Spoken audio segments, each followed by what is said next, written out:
Salut tout le monde! On se retrouve aujourd'hui pour deux petits tutos DIY pour des huiles pour les cheveux.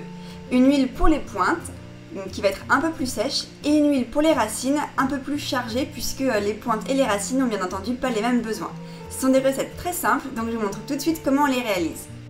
On commence tout de suite avec l'huile pour les pointes, et je vais venir prendre de l'huile de macadamia qui est une huile sèche, et je vais venir en verser à peu près 10 ml.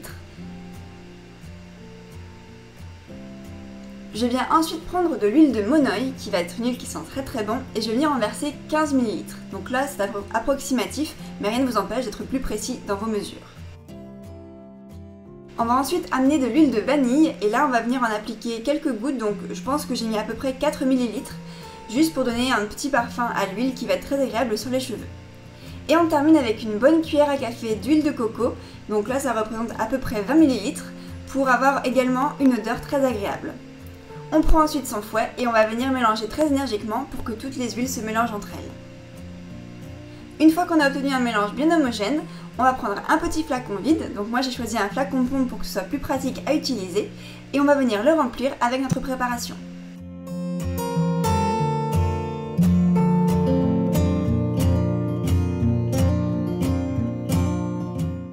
On referme et c'est aussi simple que ça, votre huile est prête à l'emploi pour avoir des cheveux qui sentent bon et qui sont nourris jusqu'aux pointes. On enchaîne ensuite avec le deuxième tuto, là c'est une huile pour les racines.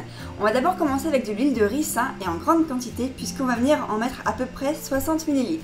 L'huile de ricin a énormément de propriétés pour les cheveux, notamment pour lutter contre la chute des cheveux et aider à la pousse. On va venir compléter avec de l'huile d'onagre et là on va venir en mettre à peu près 10 ml qui est une huile qui va apporter des antioxydants pour notre cuir chevelu et encore une fois limiter la chute des cheveux.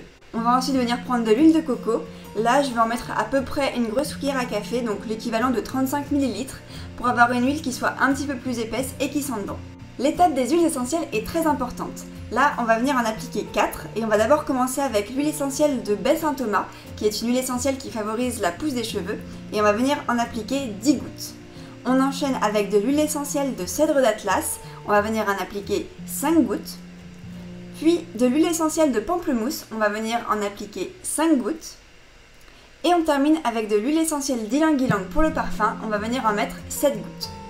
On mélange énergiquement pour que toutes les huiles soient bien mélangées entre elles et on va ensuite venir le verser dans un flacon, donc comme pour l'autre huile, on va trouver un flacon vide et on va venir remplir notre flacon. J'ai choisi des huiles qui sont vraiment faites pour le cuir chevelu, pour favoriser la pousse des cheveux, pour renforcer le cuir chevelu et limiter la chute des cheveux. Donc c'est un mélange qui est complètement modulable en fonction de vos besoins. Faites également attention si vous êtes allergique aux huiles essentielles, mais dans l'ensemble c'est un mélange que vous pourrez utiliser facilement sur vos cheveux pour faire des bains d'huile comme vous le souhaitez. J'espère que ce tuto vous a plu et je vous dis à très bientôt pour la prochaine vidéo. Bye!